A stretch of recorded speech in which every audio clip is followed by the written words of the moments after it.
this session is focusing on the one factor risk matrix. One factor is nothing but the whole yield to maturity as a package. Are parallel shifts, especially when you are typically assuming a parallel shift across all maturities. Or probably you are thinking of one single hedge instrument for the whole portfolio, which again is applicable when the whole portfolio is going to shift parallelly to the change in the interest rates. So for those kind of simple hedging scenarios, we are talking about the one factor risk matrix models, wherein we look at one interest rate, an increase or a decrease in the interest rate, how much impact it will have on the value of the bond.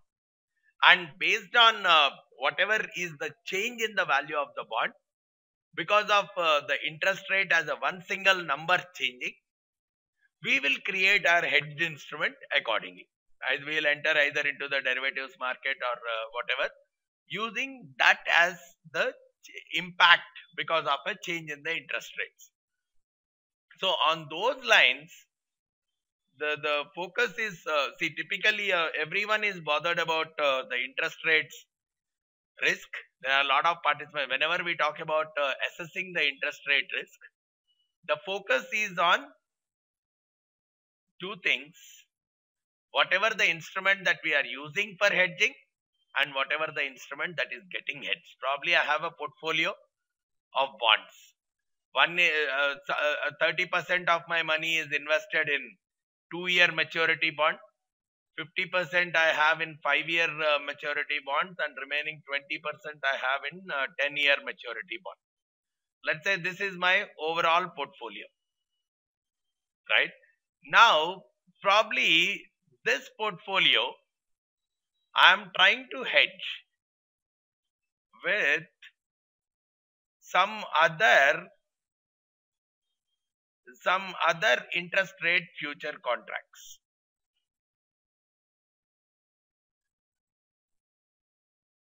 I am trying to hedge this portfolio with the interest rate future contract. Now, this interest rate future contracts, now should I get in with each of the contracts separately for different maturities, or should I look at one single scenario itself?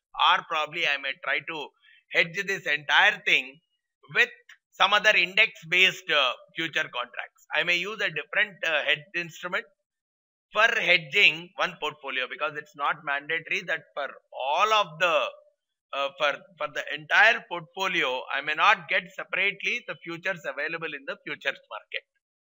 Let's say I have a 2.5-year maturity bond, 5.5-year maturity loan. It's not mandatory that I will get them in the futures market to create a perfect hedge. So there is a possibility of a basis risk that exists in the process, because what I am hedging with and what actually needs to be hedged, they are two different instruments. But what is required to study is how they are going to move with respect to the interest rate changes.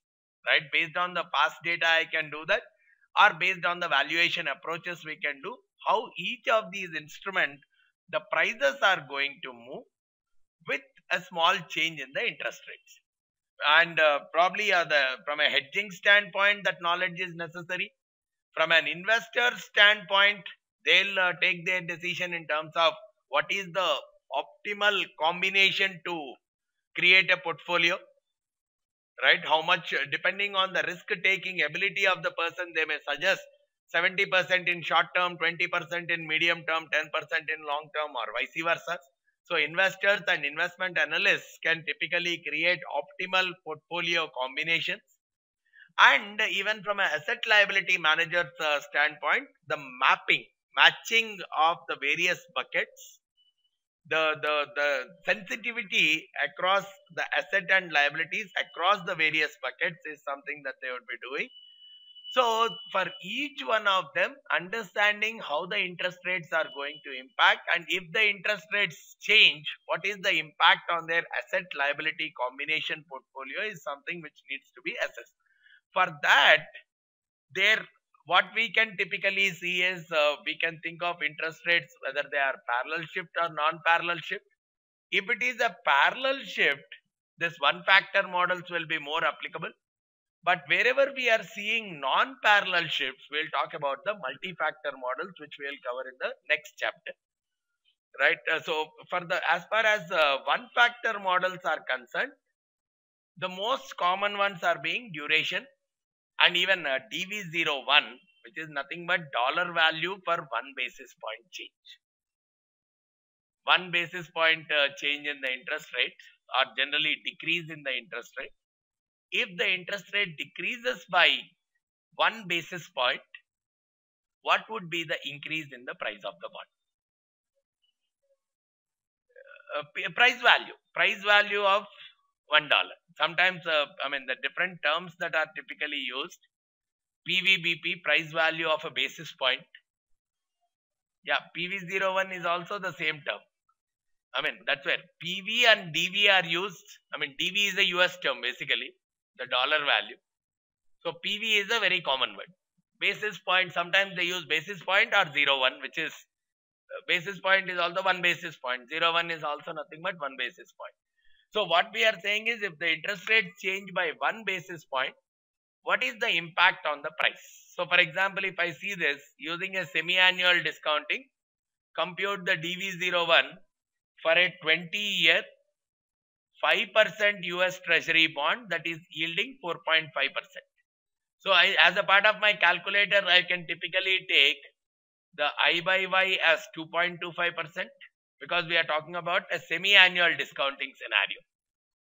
Semi-annual discounting. So that's where the interest rate, the yield, which is 4.5, I am taking it as 2.25. I can take PMT as 2.5 because 5% is the coupon. That too on an annual basis. So on a semi-annual basis, I can take it as 2.5. N, which is the number of periods, I can take it as 40 because this is a 20-year bond and we are talking of semi-annual. So N can be taken as 40, and from here I am trying to compute the present value of the bond. This is what should give me the price of the bond initially. Okay, let me try to compute the price of the bond based on this.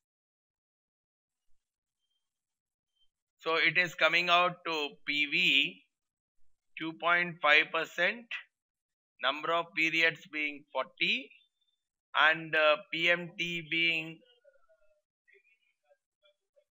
2.25. Oh, okay, the rate is 2.25%. So based on probably the future value is 100, which is the maturity value or probably the face value. So this is saying that the bond should be sold at 106.55. Now what we are saying in the DV01 concept is, let's say if the interest rates are probably, let me do it here, if it is 2.25%,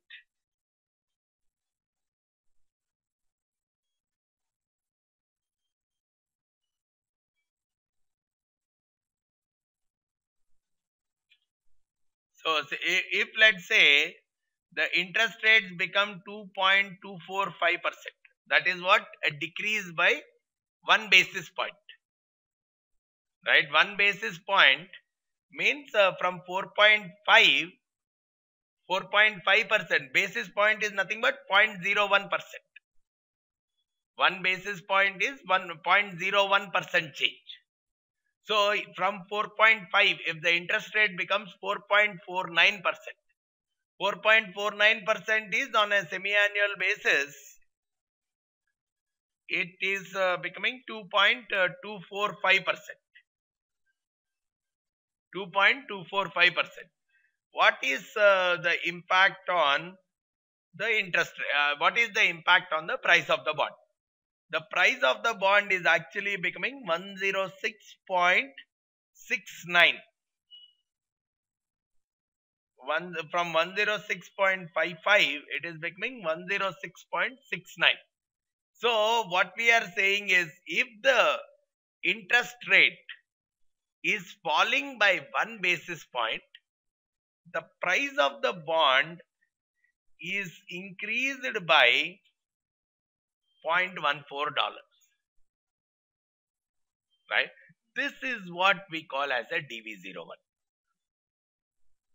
This is what we are calling as a DV01, which means 1 basis point change in the interest rate is resulting in the increase in the price of the bond by 14 cents. So probably it's more from a perspective, okay, now if the interest rates are increasing or decreasing by 10 basis points, probably I'll use a simple arithmetic here. If the interest rates are decreased by 10 basis points, which is 0.1%, probably all we are saying is the price of the bond typically will increase by, okay, 0.1%. Sorry, this you have to multiply it by 100. Because per 1 basis point,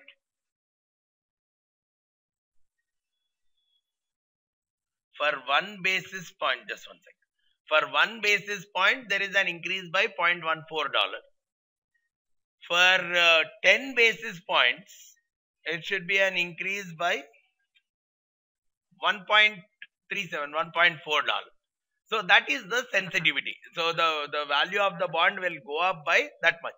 So probably again, depending on whether it is your asset or liability, if it is an asset, probably it's something good for you. The value of it is increasing. But if it is a liability, even the value of it is increasing, which is a bad sign for you. If the liabilities are increasing by that much value, if the interest rates are falling, typically your liabilities value is going up.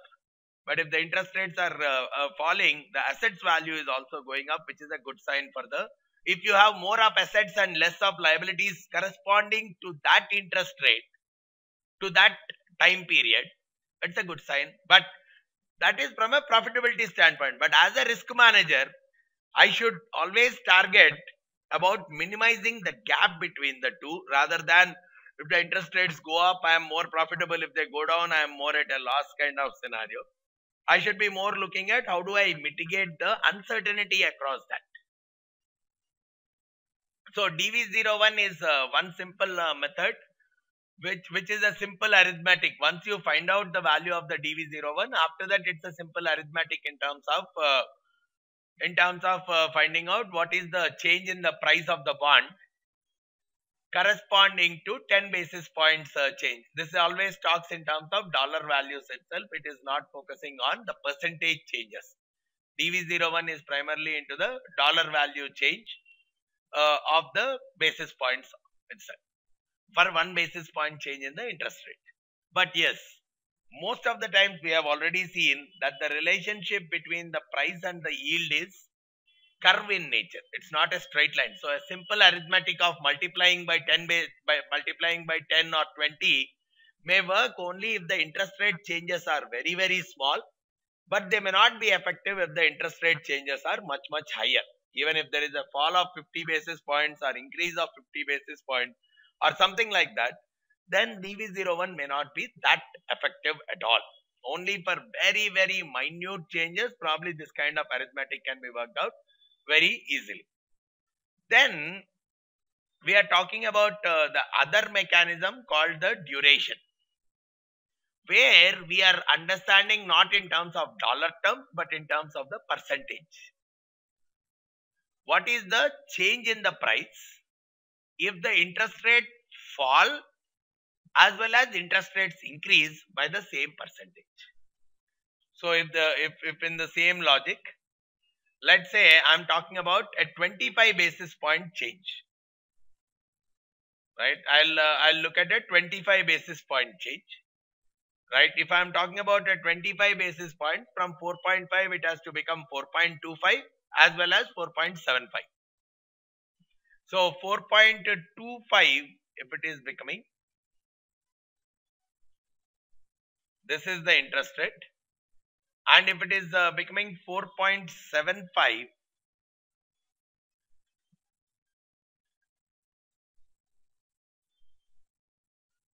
this is the interest rate.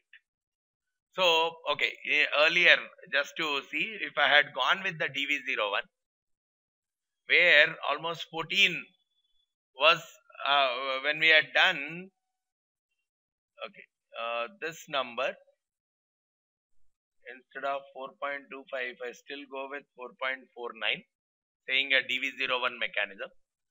The difference is 0.14, and I'll multiply this by 25 just to check out for a 25 basis point change. 25 basis point change, if I'll multiply this by 24, this becomes 3.42. Just will remember that part.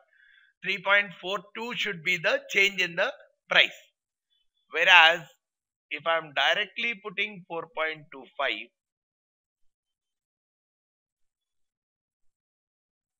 it's actually coming out as 3.49. So there is a difference of 0.07 from 3.42. This is showing 3.49 because of the curviness that is associated with the bond price versus yield kind of a relationship. Now, what the duration model is targeting is, the duration model, what it is saying is, you find out both, you give both the shocks. The interest rates falling by some basis point and they are increasing by the same basis points on the upward side. So if the interest rates are falling, my yield is becoming, the price of the bond is increasing, and here the price of the bond is falling. From here, we are trying to find out the effective duration, which is nothing but what is the percentage change in the bond. What is the percentage change in the bond price when there was a shift both on the lower side as well as on the higher side. So for that, what we are typically going ahead with is, we are trying to find out whatever is the increase in the value of the bond when the interest rate has gone down, minus whatever is the decrease, whatever was the price of the bond if it has gone down. So basically, from plus 0.25% to minus 0.25%, almost 0.5% difference. What is the change in the price of the bond? So we are not looking at only one side, we are looking at both the sides and taking the average difference. Average percentage difference is what we are typically looking at. So that's where we are saying the change in the price of the bond divided by twice. See, basically it's simply like this. When the interest rates have fallen, what is the percentage change in the price of the bond? Whatever was the new price minus the old price minus the initial price divided by the initial price. That was what was the, this was what was the percentage change in value of the bond. Now, when the interest rates have gone up, the change in the value is nothing but this much. This was the percentage change in value when the interest rates have gone up. Now, all we are saying is, take the average percentage difference of these two, which means you are simply taking it as V plus minus V minus divided by twice of V naught. This is the percentage, because we are taking the average of these two differences, because I want it for a 0.25 percentage change. So I am taking the average of these two differences, which is what will work out to me as the duration associated with the bond. Into this is this we are taking for assuming 1% difference. So depending on whatever is the percentage, see, for 1% decrease, this is the change in the price. So typically, see, okay, the duration, what is the meaning for the duration? percentage change in the price divided by percentage change in the interest rate. So percentage change in price is this one. Divided by percentage change in the interest rate is 0.25%. Right? Because we are changing it by 0.25%, percentage change in interest rate actually comes here. So percentage change in price is only to this extent. So what we are saying in this process, if the interest rates have gone down, this is the price. Interest rates have gone up, this is the price. So what is the percentage change in the price here? This value minus this value divided by twice of this value. This is what is the percentage change. So probably I'll remove the dollar. This is what was the percentage change. 3.21% was the change. And now I'll divide it by the percentage change in the interest rate. To get the duration for this bond,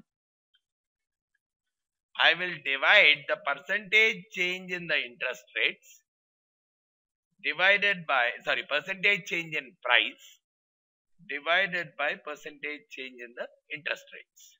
So this is saying me my duration is somewhere around 12.824. This is what is the effective duration associated with the bond. Right? Couple of interpretations for this is nothing but if the interest rates change by 1%, increase by 1% or decrease by 1%, I can very well say that the price of the bond will fall by 12.82%. Both are in percentage terms. If the price increase by, if the interest rates increase by 1%, the price of the bond will fall by 12.824%. That is the typical way to define your effective duration, which is the formula coming out like what is the percentage change in the price of the bond for some percentage change in the interest rate. Now, if I am taking that on a continuous basis, which is instead of doing this kind of a formula where we have taken PV calculator kind of a formula, which is basically on a discrete kind of a compound. Instead of doing a discrete kind of a compounding, if I am doing a continuous kind of a compounding, right? Instead of discrete, if I am doing a continuous kind of a compounding, that's the actual definition of a duration. So even I can take this as my effective duration kind of a formula.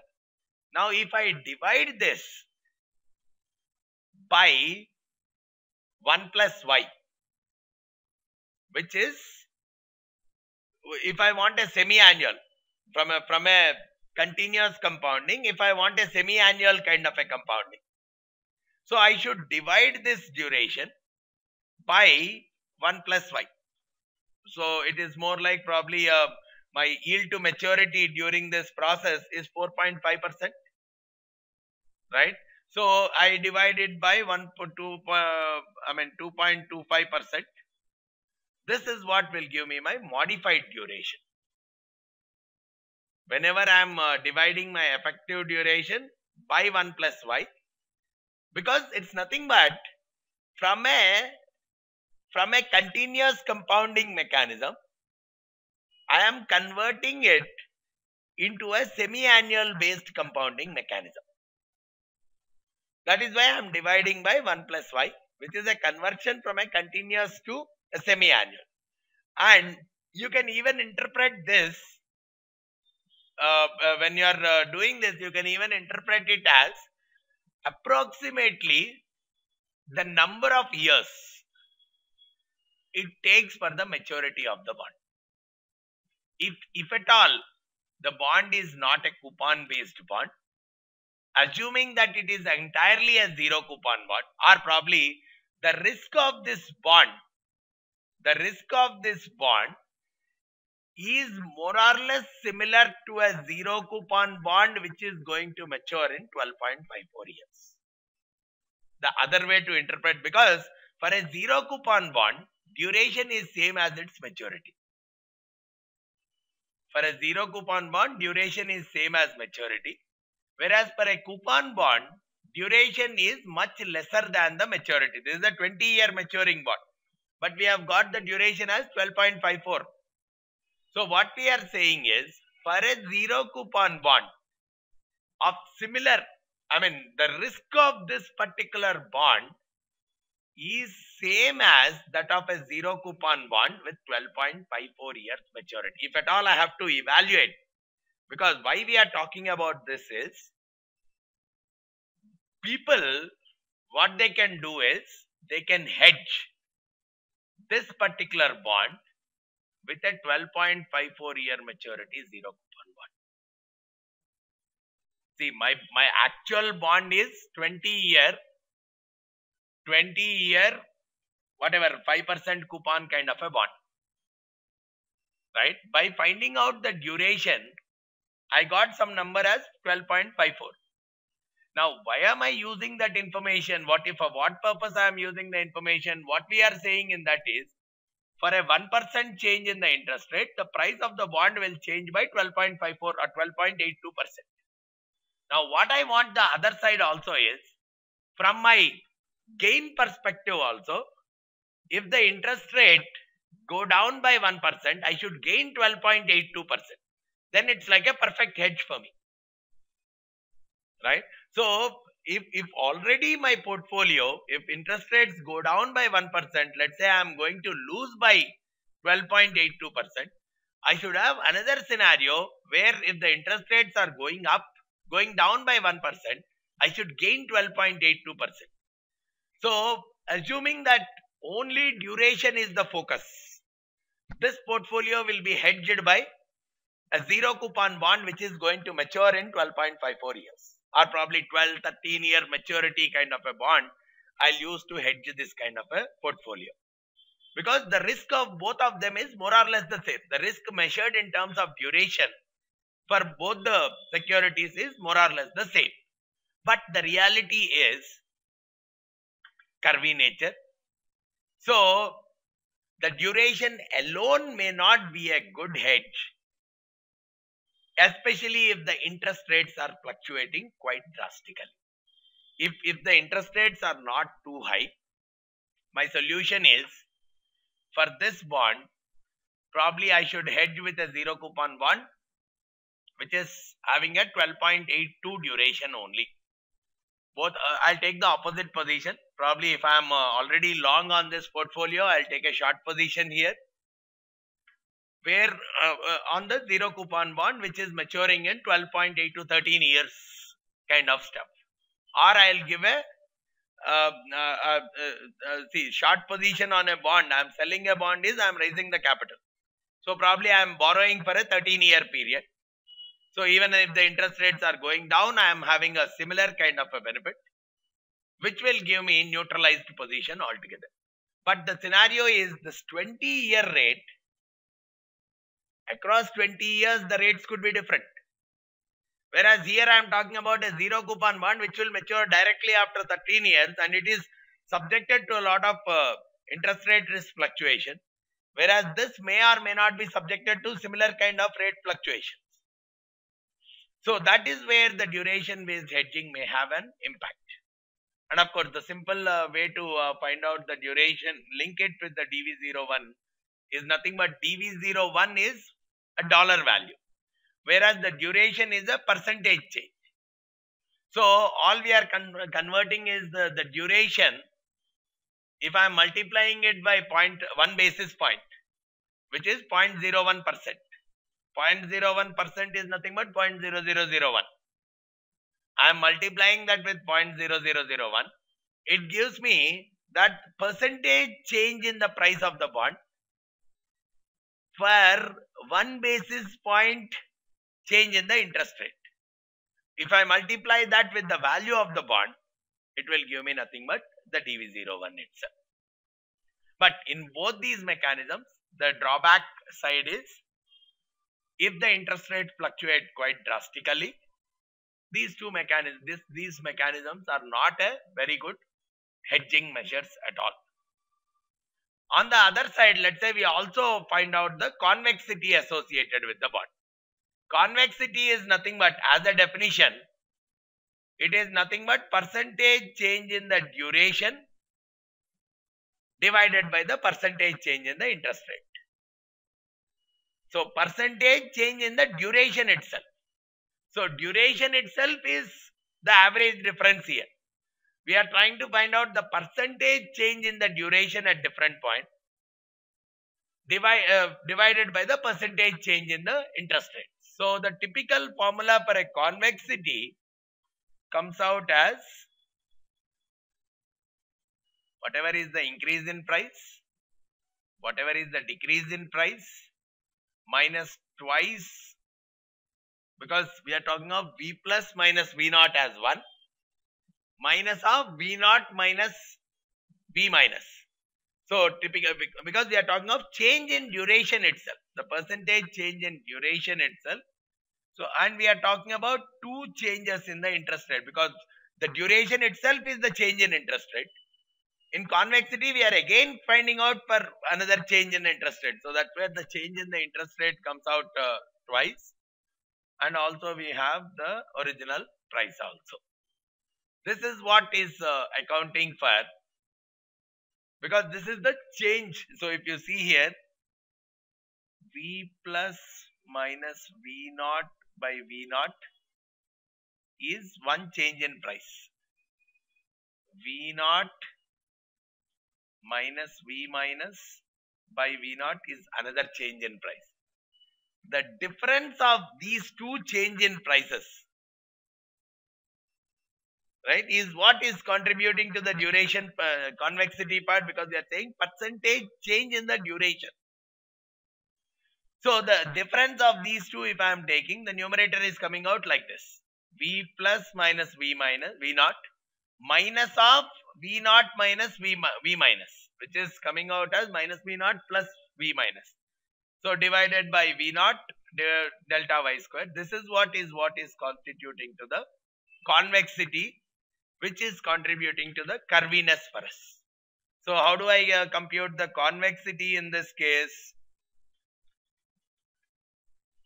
In this case, the convexity is nothing but V plus V minus minus 2 times. See, if there was no convexity, the numerator should have become 0.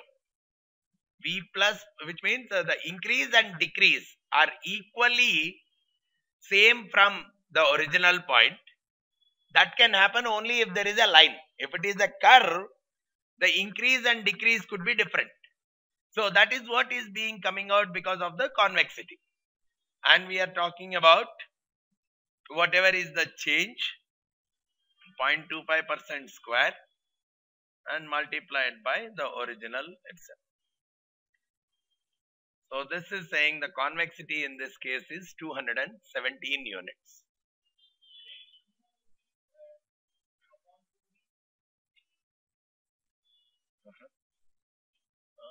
No.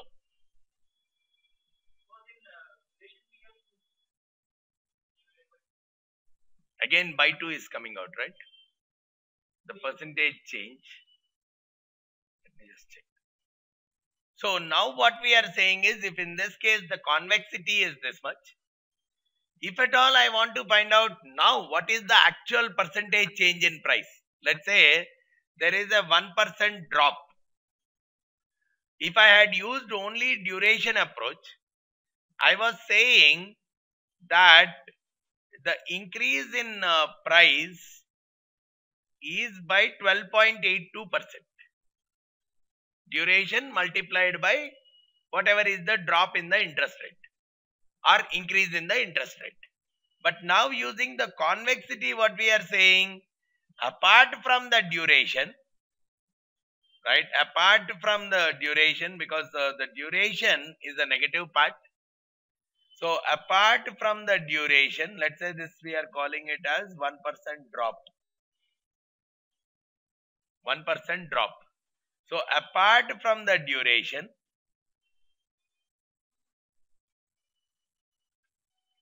which is contributing to a 1% drop, right? Probably I should take the duration also as negative. Apart from the duration, which is contributing to a 1% drop, even the convexity is playing a role.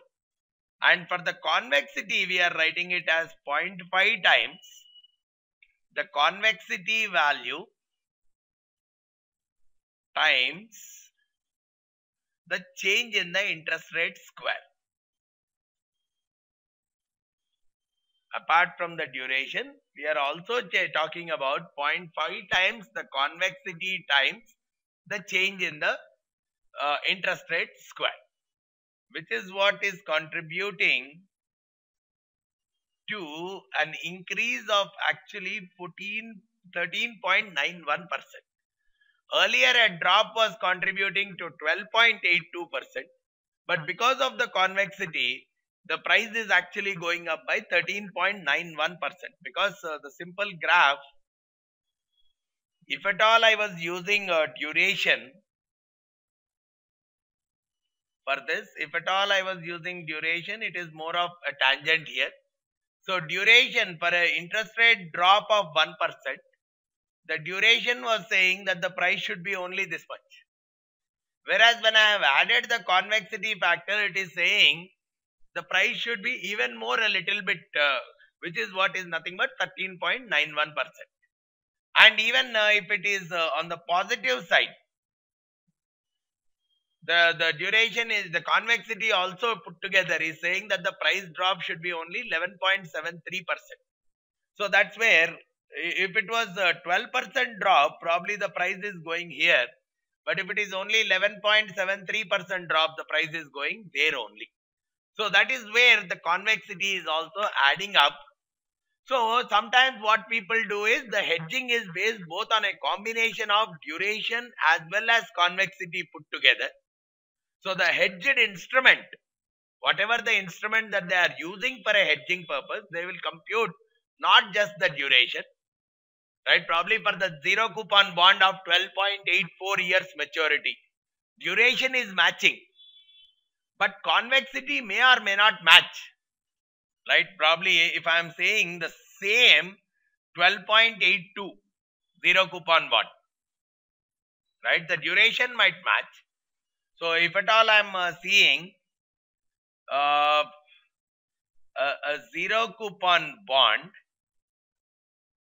right? So probably if I am talking about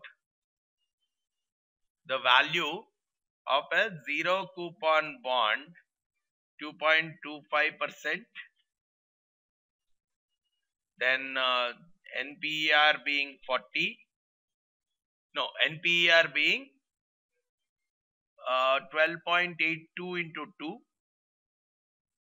right? The number of periods, the maturity period being that, zero maturity, and this is the face value associated with it. Probably the worth of the bond is 56.51, especially when the interest rate is something like this. So even for this, the duration would have been more or less same as, if I do this same exercise, the duration will be more or less,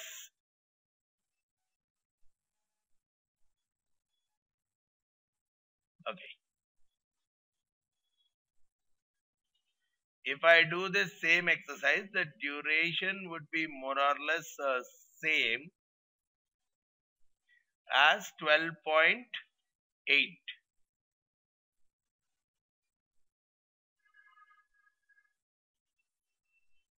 Probably if you compute the duration here, this may be more or less similar to 12.8 itself. But if I am computing the convexity in this case, it may not be the same as 12.8. If I try to it may not be the same as 270. So if I am trying to compute the convexity,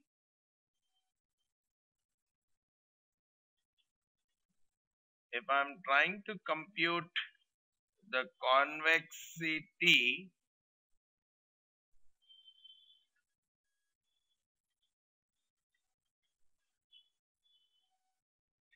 this is the convexity. So only 163 is the convexity in this case, which means at higher interest rate fluctuations, probably it doesn't become a good hedge for me at all.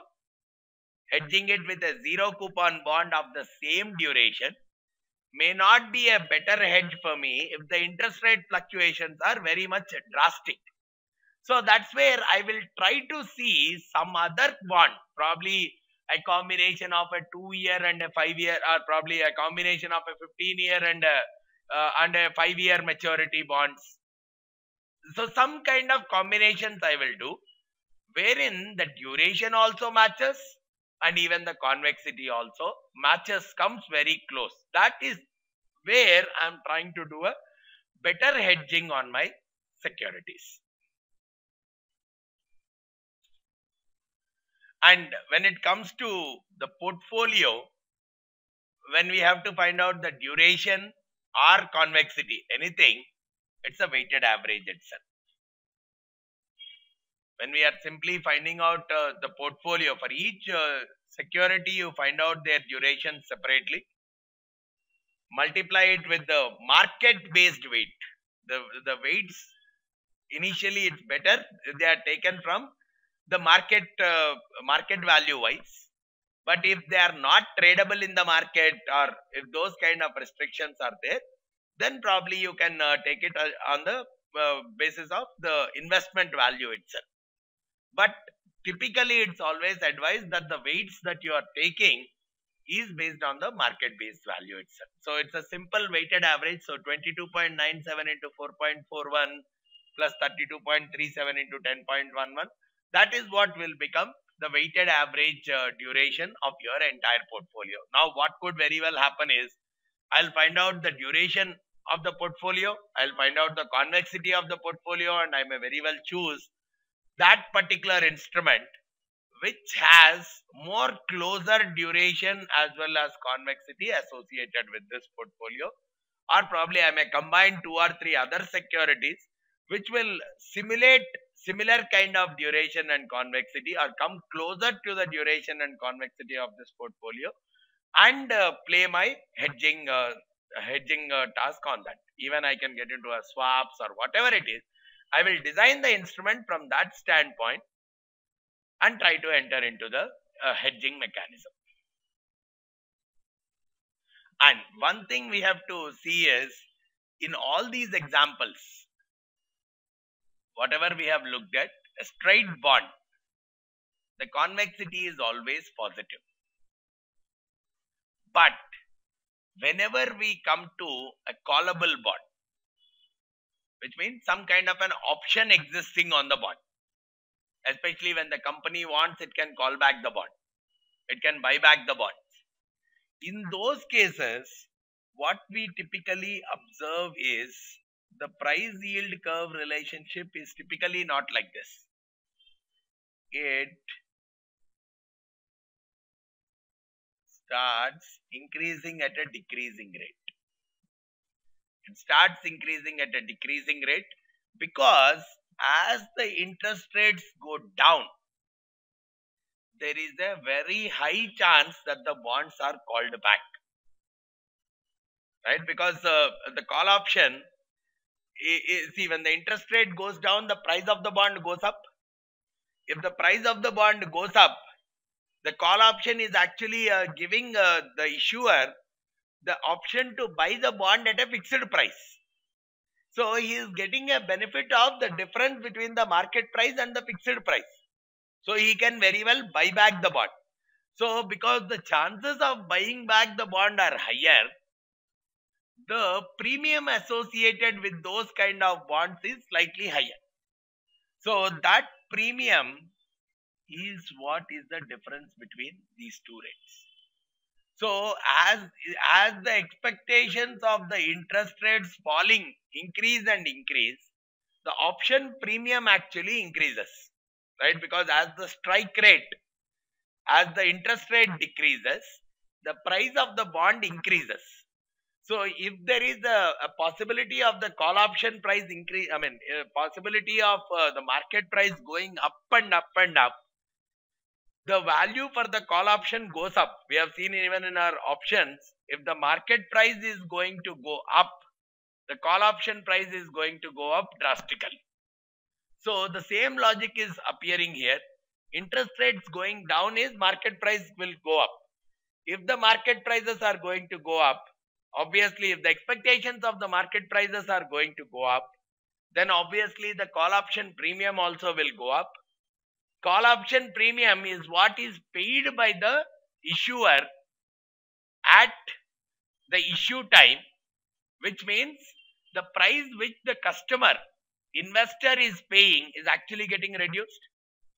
See, if there was no callable provision on the bond, probably this person, every investor should pay this much to purchase the bond.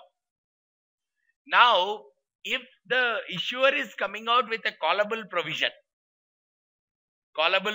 on the bond, he has to, any call option taker will have to pay a premium to the seller of the call provision, right? So the issuer, because he is taking an option, he has to pay a premium to the investor.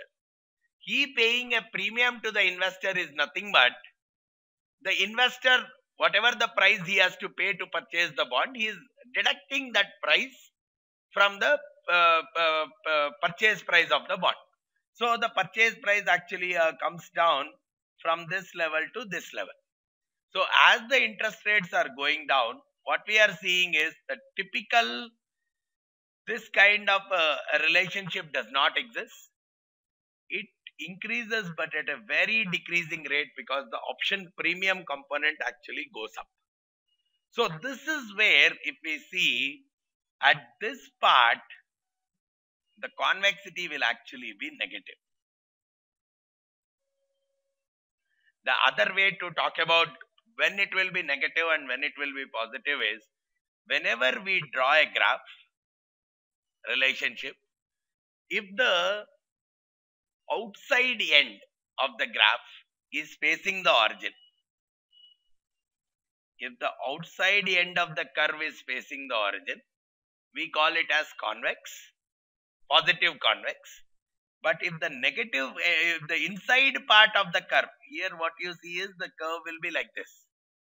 The inside part of the curve is facing the origin, we say it is negatively convex. Wherever in any graph, we see the outside part of the curve is facing the origin, we say the convexity will be positive. The inside part of the curve is facing the origin, we say it is negative. So in this case, for callable bonds or for mortgage-backed securities where there is a possibility of intermediate callback, and that happens only under some specific scenarios, there we see that the convexity will be negative. But for most common kind of scenarios, because if the bond is like this, if the shape is like this, the duration, which is a tangent, will be like this. So duration will actually over predict the price, whereas the actual price is here. So the convexity is negative to bring down the actual price. But if my graph is like this, the duration, which is the tangent, will always under predict the price. So the convexity should be positive to do the correction. So especially if my portfolio is having these kind of callable bonds kind of scenario, that makes the portfolio very complex portfolio, because adjusting these kind of or simulating these kind of situations where the bond can be called back and all requires more and more powerful algorithms. But in these cases, the convexity changes quite drastically from negative to positive, positive to negative kind of stuff, because it's not uniform across the space.